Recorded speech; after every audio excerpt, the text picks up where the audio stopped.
நம்ம tips number 3 பார்க்கலாம். Tips number 3ல என்ன பார்க்க போகிறோம்னு பார்த்தீங்கன்னா, இந்த மாதிரி சிரப் பாட்டில்ஸை எப்படி யூஸ் பண்ணுறதுன்னு பார்க்கலாம். நார்மலாக சிரப் தீர்ந்து போச்சுன்னா அந்த பாட்டிலை தூக்கி போட்டுருவோம். அப்படி தூக்கி போடாமல் ஒரு சூப்பரான ஸ்பூன் ஸ்டாண்டாக செஞ்சு ரீயூஸ் பண்ணிக்க போகிறோங்க.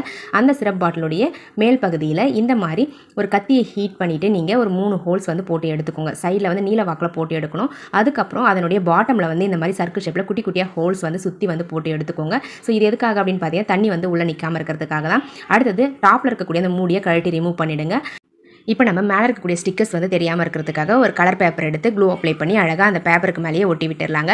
அவ்வளோதாங்க ஃப்ரெண்ட்ஸ். இந்த மாதிரி நம்ம க்ளூ அப்ளை பண்ணி ஒட்டி எடுத்துக்கிட்டோம் அப்படின்னா நம்மளுக்கு ஒரு சூப்பரான கிச்சன் ஆர்கனைசர் கிடச்சிருங்க. ஸோ இதில் வந்து நம்ம ஸ்பூன்ஸ் எல்லாம் போட்டு ஸ்டோர் பண்ணி வச்சுக்கலாம். நம்ம அந்த பாட்டிலுடைய சைடில் வந்து ஹோல்ஸ் போட்டோம் இல்லைங்களா, அதில் வந்து ஒரு 3 ஸ்பூன் வரை நான் ஸ்டோர் பண்ணி வச்சிருக்கேன். சென்டர்லேயும் வந்து பார்த்தீங்கன்னா ஓப்பன் இருக்கு இல்லைங்களா, அது வழியாகவும் நம்ம ஸ்பூன்ஸ் போட்டு ஸ்டோர் பண்ணி வச்சுக்கலாம். நீங்கள் இன்னும் கூட சைடில் வந்து ஒரு 2 ஹோல்ஸ் எக்ஸ்ட்ரா கூட போடலாம். எனக்கு தேவையான மாதிரி நான் போட்டு எடுத்துக்கிட்டேங்க. பாருங்கள், நம்மளுடைய சூப்பரான ஸ்பூன் ஸ்டாண்ட் வந்து ரெடி ஆகிடுச்சு. இந்த மாதிரி உங்களுக்கு ஸ்பூன் ஸ்டாண்ட் தேவைப்பட்டால் நீங்களும் ட்ரை பண்ணி பாருங்கள்.